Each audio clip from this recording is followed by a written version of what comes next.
जी अस्सलाम वालेकुम स्टूडेंट्स, वजी हसन अलवी ज़ेर and watching Alvi law associates.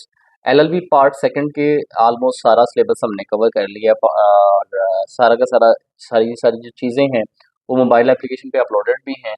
Meanwhile YouTube पे भी हम साथ साथ कुछ ना कुछ जो है वो स्टूडेंट्स की रहनुमाई के लिए भेजते रहते हैं।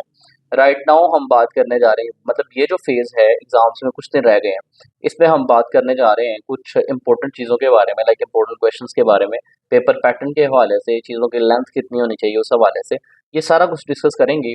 आज जो लेक्चर है वो हमारा इंग्लिश का है, क्योंकि इंग्लिश का पेपर सबसे पहले होता है, तो पार्ट 2 के हवाले से इंग्लिश को आज डिस्कस करते हैं। लास्ट टाइम इंग्लिश का जो पेपर था वो बहुत ज़्यादा कंट्रोवर्शियल था, पार्ट 2 का स्पेसिफिकली वो क्यों था, कैसे था, उस पर भी बात करेंगे। और पेपर पैटर्न राइट नाउ है क्या, आउटलाइन क्या है, उस पर बात करेंगे। लेक्चर को एंड तक सुनना इसलिए ज़रूरी है क्योंकि पहले मैं लेटेस्ट पैटर्न डिस्कस करूंगा, देन मैं ओल्ड पैटर्न डिस्कस करूंगा। ओल्ड पैटर्न डिस्कस करने की ज़रूरत क्यों महसूस हो रही है, क्योंकि पहले जो आपको ओल्ड पैटर्न था ना, लास्ट ईयर क्या हुआ कि आपको पेपर के अंदर ओल्ड पैटर्न दे दिया गया। कुछ स्टूडेंट्स ने अटेम्प्ट कर लिया, कुछ ने रोला डाल दिया। तो जब रोला डाला तो फिर नया पेपर एक आ गया, नया पैटर्न आ गया, फिर रात 7 बजे तक वो पेपर ऑलमोस्ट होता रहा। तो हम लेटेस्ट जो आपका पैटर्न है वो भी डिस्कस करेंगे, ओल्ड वाला भी करेंगे, और बताएंगे कि दोनों में से आपने किस चीज़ की तैयारी करनी है और पंजाब यूनिवर्सिटी की तरफ से आउटलाइन क्या है। अच्छा जी, हमारे पास यहाँ पे सबसे पहले है कोर्स आउटलाइन। कोर्स आउटलाइन की बात करें तो सबसे पहले तो स्टोरीज ऑफ आवर सेल्व्स हैं, ठीक है। स्टोरीज में हमारे पास यहाँ पे 5 स्टोरीज हैं जो कि आपने पार्ट 2 के हवाले से करनी है। पार्ट 1 में भी आप 5 स्टोरीज जो है वो आपको गिवन होती हैं, वो तैयार करते हैं। पार्ट 2 में भी आपके पास 5 स्टोरीज हैं। सबसे पहले द मूविंग फिंगर है, देन सिडनी वास्टर है, देन द प्रिजन है, देन बिलीनियम है, और लास्ट पे एलिफेंट है, ठीक है। ये 5 स्टोरीज आपके कोर्स का हिस्सा हैं। इनमें से क्वेश्चंस बनते हैं। ओल्ड पैटर्न में इनमें से क्वेश्चंस कितने मार्क्स के बनते थे, कितने आते थे, वो भी डिस्कस करेंगे। न्यू पैटर्न में क्या सीन है वो भी डिस्कस करेंगे। नंबर सेकंड पे जो आपकी चीज़ है सिलेबस आउटलाइन की, वो है समरी। अच्छा, समरी एंड प्रेसिज राइटिंग है। तो इस पोर्शन में हम डिस्कस करेंगे कि समरी बेसिकली क्या होती है और प्रिसाइज या प्रेसी राइटिंग जो है वो क्या होती है। प्रेसी आपने किस तरह से करनी है और समरी किस तरह से करनी है, इस बारे में सारा जो है वो इस पोर्शन में लर्न करेंगे। देन है ग्रामर। तो ग्रामर के अंदर डिफरेंट आपके पास जो है वो चीज़ें हैं। लाइक अगर पार्ट 1 को देखते हैं तो उसमें एक्टिव पैसिव वॉइस हुआ करते थे, नरेशन हुआ करती थी, पार्ट ऑफ स्पीच हुआ करते थे, और वो सारी चीज़ें थी। अब पार्ट 2 में जो आपकी ग्रामर है उसमें कंडीशनल्स हैं, कंडीशनल्स के बाद कॉमन एरर्स हैं, कॉमन एरर्स के बाद कनेक्टिव्स हैं, कनेक्टिव्स के बाद पंक्चुएशन आपको आती है, देन सब्जेक्ट वर्ब एग्रीमेंट है, और then transitive and intransitive verbs हैं, ठीक है। ये आपका सारा ग्रामर का पोर्शन है पार्ट 2 के हवाले से। देन हमारे पास यहाँ पे टेक्निकल राइटिंग आती है, और टेक्निकल राइटिंग में आपकी 3 चीज़ें हैं बेसिकली। एक एप्लीकेशन राइटिंग है, आपने एप्लीकेशन लिखनी होती है। नंबर सेकंड पे मेमो राइटिंग है, और नंबर थर्ड पे बुक रिव्यू राइटिंग है। अच्छा, इसमें टेक्निकल राइटिंग में जो मोस्ट ऑफ ऑल वो पूछता है वो एप्लीकेशन पे ही जो है वो क्वेश्चन पूछता है, और एप्लीकेशन ही आपको दी जाती है लिखने के लिए।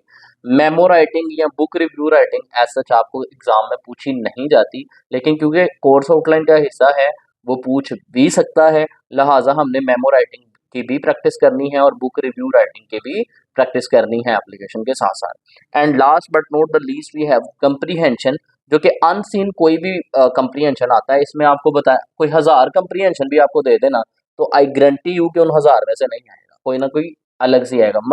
क्यों आएगा? क्योंकि ये अनसीन होता है, वो कोई भी टॉपिक उठा के आपको कंप्रीहेंशन में पूछ सकता है।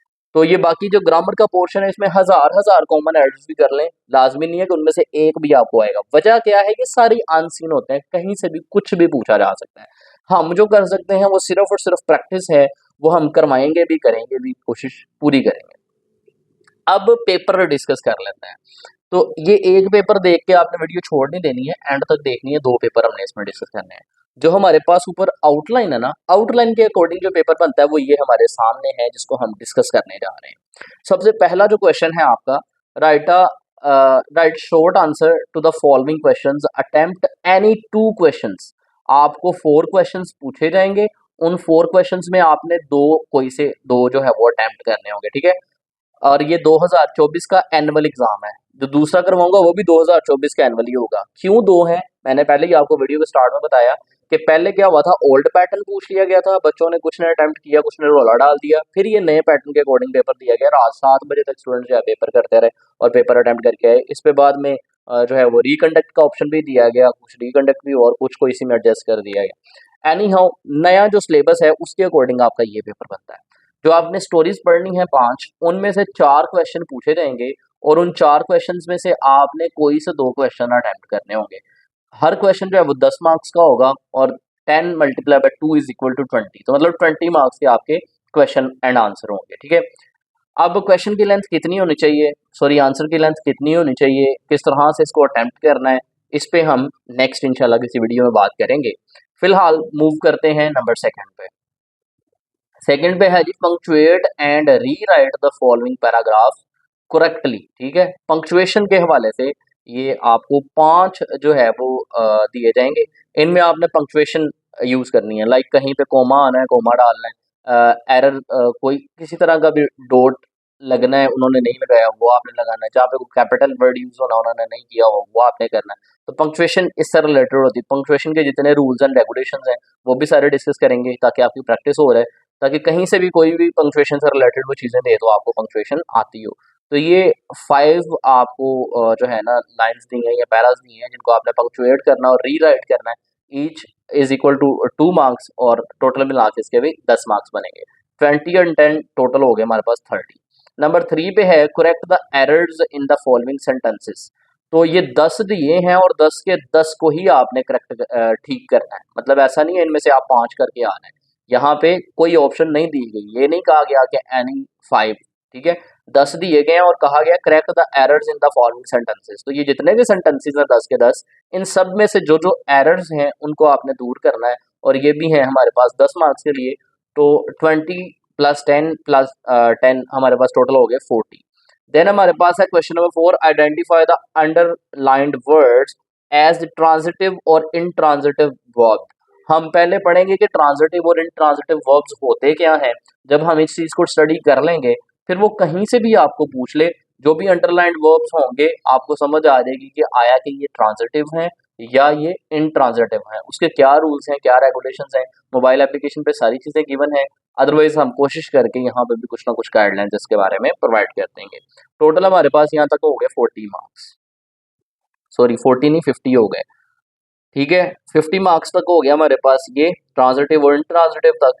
देन हमारे पास है जी, use the following connectives and construct well structured sentences. ठीक है, ये कुछ आपके पास उसने कनेक्टिव्स आपको दे दिए, उसने कहा इन कनेक्टिव्स को आप यूज करें और इन कनेक्टिव्स को यूज करते हुए एक वेल स्ट्रक्चर्ड सेंटेंस बनाएं। ठीक है, 5 उसने कनेक्टिव्स दिए हैं, उन पांचों को यूज करके आपने वेल स्ट्रक्चर्ड सेंटेंसेस बनाने हैं।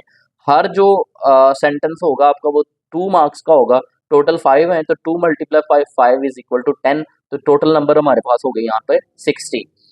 देन क्वेश्चन नंबर 6 जो होगा वो होगा जी, complete the following conditional sentences. ये कुछ कंडीशनल सेंटेंसेस उसने दिए हैं और उसने कहा जी इनको कंप्लीट करना है। ये भी 10 हैं और 10 के 10 ही करने हैं, और यहाँ तक हो गए हमारे 70 मार्क्स। ठीक है, 70 मार्क्स के बाद आगे बढ़ते हैं तो क्वेश्चन नंबर 7 है, कहते हैं राइट अ जॉब एप्लीकेशन। जैसे कि मैंने पहले आपको बताया था कि नॉर्मली आपको नॉर्मली आपको एप्लीकेशन ही पूछी जाती है, मेमो राइटिंग या बुक रिव्यू राइटिंग नहीं आती है। तो यहाँ पे उसने 2 एप्लीकेशंस पूछी हैं और उन दोनों में से आपने कोई एक एप्लीकेशन जो है वो अटेम्प्ट करनी है। कहते हैं जी, write a job application for the post of an office assistant in response to the following advertisement in newspaper. Newspaper के अंदर एक इश्तहार आया है जॉब के हवाले से, और आप उस इश्तहार को देखते हुए एक जॉब एप्लीकेशन जो है वो आपने लिखनी है। या तो ये है, और नंबर सेकंड पे उसने ऑप्शन दी है कि write an application to the divisional engineer PTCL for refund और एडजस्टमेंट ऑफ ओवरचार्ज बिल। ठीक है, कोई बिल जो है वो ओवरचार्ज आया उसको आपने रीफंड करने के लिए या उसको एडजस्ट कराने के लिए एप्लीकेशन लिखनी है। तो एप्लीकेशन 2 पूछी जाती हैं, उनमें चॉइस होती है, दोनों में से कोई आप एक कर सकते हैं फॉर 20 मार्क्स। ठीक है, तो 70 हमारे पास पहले हो गए थे, 20 80 एंड 90 मार्क्स हमारे पास टोटल फिलहाल हो गए। And last but not the least we have कहता जी, make a precis of the following text in your own English and suggest a suitable title. अच्छा, पहले पार्ट वन में क्या होता था, आपको एक पैरा दिया जाता था, पैसेज दिया जाता था, और उसके एंड पे क्वेश्चंस होते थे, वो क्वेश्चंस आपने अटेम्प्ट करने होते थे, उसके सिर्फ मार्क्स होते थे। लेकिन यहाँ पे पार्ट टू में क्या है, आपको एक पैरा दिया गया है, और इस पैरा को आपने अपने वर्ड्स में, अपनी इंग्लिश में प्रिसाइज करना है, ठीक है।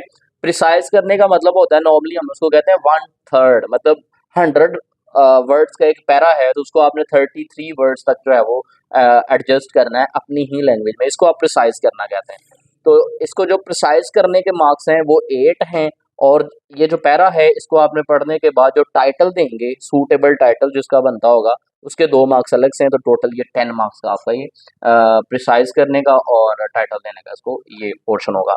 ये हमारे पास टोटल हो गया 100 मार्क्स। तो ये तो हो गया नया जो स्केड्यूल है उसके अकॉर्डिंग पेपर। आपको होपफुली अब यही पेपर आएगा, ठीक है, क्योंकि नया जो स्केड्यूल है, नई जो आउटलाइन है, उसके अकॉर्डिंग यही पेपर बनता है। तो आपने इसकी तैयारी अच्छे तरीके से करके जानी है, सारी की सारी ग्रामर एक्सेट्रा। हुआ क्या था लास्ट टाइम, ओल्ड पैटर्न के ऊपर जो है वो पेपर दे दिया गया था। ओल्ड पेपर पैटर्न क्या होता था कि जो आपकी स्टोरीज हैं उसमें से आपको जो है वो 4 क्वेश्चंस आते थे, और 4 में से आपने कोई 3 क्वेश्चंस अटेम्प्ट करने होते थे। हर क्वेश्चन जो है 20 मार्क्स का होता था, और टोटल ये 60 नंबर के आपके क्वेश्चन आंसर्स होते थे। देन आपको जो है वो एक पैरा दिया जाता था, पैसेज दिया जाता था, और उसके आपने एंड पे क्वेश्चंस दिए होते थे जो पार्ट वन में भी हैं। तो उन क्वेश्चंस को आंसर करना होता था। 5 क्वेश्चंस होते थे, 3 नंबर का एक क्वेश्चन होता था। टोटल जो है वो 5 multiply by 3 is equal to 15। तो 60 नंबर के आपके हो गए आंसर एंड क्वेश्चन, और 15 नंबर का आपका हो गया पैसेज जिसके आपने क्वेश्चंस करने हैं, तो ये हो गए 75। और लास्ट में 25 नंबर का आपको एक ऐसे दे दिया जाता था, ठीक है। ऐसे के 3 टॉपिक होते थे, और 3 टॉपिक्स में से आपने कोई एक टॉपिक जो है वो अटेम्प्ट करना होता था फॉर 20 मार्क्स। तो ये तो ओल्ड पैटर्न था। और लास्ट टाइम क्या हुआ था कि ये भी 2024 का एनुअल एग्जाम में लिखा है, तो यानी ये भी पहले ये पूछ लिया गया स्टूडेंट्स कुछ जो ओल्ड पैटर्न से जो है वो कन्वीनियंट थे, या जिनको ये आती थी चीज़ें, क्योंकि सेल्फी तो है, ऐसे भी सेल्फी होता है, खुद से ही लिखना है। मैं 1000 ऐसे बता दूं, उनमें से नहीं आएगा। वजह क्या है कि कोई भी अनसीन ऐसे आ सकता है, कोई भी आपको ऑथेंटिकली आके कह दे कि ये ऐसे के टॉपिक है और ये कर लें, आ जाएगा। इम्पॉसिबल बात है। करनी क्या होती है, प्रैक्टिस। सेल्फ राइटिंग पे बिलीव रखना होता है, सेल्फ राइटिंग को अच्छा करना होता है, देन आपका ऐसे अटेम्प्ट होता है। ये जो पैसेज है, हजारों पैसेज कर लें, कोई गारंटी नहीं है कि उनमें से कोई एक भी पैसेज आपको आ जाएगा। कहाँ से आना है, अनसीन है, कुछ भी उठा के दे सकता है वो। अंडरस्टैंडिंग होनी चाहिए, पढ़ें, क्वेश्चंस के आंसर करें। ऊपर वाली जो स्टोरीज के आंसर क्वेश्चंस हैं उन पे हम वर्किंग कर सकते हैं कि स्टोरीज पढ़ें, उनके मैक्सिमम इंपॉर्टेंट क्वेश्चंस निकाल के कर लें, वो पोर्शन हमारे करने का होता है। एनी हाउ, ये ओल्ड पैटर्न था। होप सो कि आपको इस साल इस ओल्ड पैटर्न के अकॉर्डिंग पेपर नहीं पूछा जाएगा। लेकिन अगर पूछ भी लिया जाता है तो एटलीस्ट आपको पता होना चाहिए कि ये भी पूछा जा सकता है, इसके अकॉर्डिंग भी। ये को वैसे ये ज्यादा आसान है कि इसमें ग्रामर नहीं है, पैसे सीधा सीधा ऐसे है, और क्वेश्चन हैं जो करने ही करने हैं। एनी हाउ, ये ओल्ड पैटर्न था, ये होपफुली इस दफा नहीं पूछा जाएगा। जो ऊपर हमने पेपर पढ़ा वो आपसे पूछा जाएगा। इसमें हर हर जो पोर्शन है, लाइक एप्लीकेशन किस तरह से लिखनी है, हर किसी का अपना स्टाइल है। मतलब हर किसी का अपना स्टाइल नहीं होता, बेसिक कुछ रूल्स एंड रेगुलेशंस हैं, लेकिन कंट्रोडिक्शंस मौजूद हैं, ठीक है। तो यहाँ पे हम आपके सामने बेस्ट पॉसिबल कोशिश करके अपनी वही चीज़ प्रेजेंट करेंगे जो कि अथेंटिक होगी, जो कि एग्जाम पॉइंट ऑफ व्यू से ओके होगी। उस पर कोई और उठ के जो है वो मैं कहना नहीं चाहूँगा, अब यहाँ पे बुरा लगेगा, लेकिन खैर इग्नोर करते हैं इस चीज़ को। ये फिलहाल हमारा इंग्लिश का जो है पेपर पैटर्न था। ऑनवर्ड्स इससे रिलेटेड जो इंपॉर्टेंट चीज़ें होंगी वो इंशाल्लाह हम वीडियोस के अंदर डिस्कस करेंगे। नेक्स्ट इंशाल्लाह इसी तरह से बाकी जो सब्जेक्ट्स हैं आपके, ह्यूमन राइट्स है, इंग्लिश जूरिस्प्रूडेंस है, ईडीआर एक्सेट्रा, उनके इंपॉर्टेंट क्वेश्चंस भी डिस्कस करेंगे, और डिस्कस करेंगे कि उनका पेपर किस तरह से आएगा और किस तरह से अटेम्प्ट करना है, ठीक है, किस तरह से शीट्स यूटिलाइज करनी है, ये सारी चीज़ें डिस्कस करेंगे। अच्छा लगे या मुनासिब लगे तो चैनल सब्सक्राइब कर लें, otherwise as you feel okay. मिलते हैं इंशाल्लाह अपनी नेक्स्ट वीडियो में, तब तक के लिए अल्लाह हाफिज़, थैंक यू।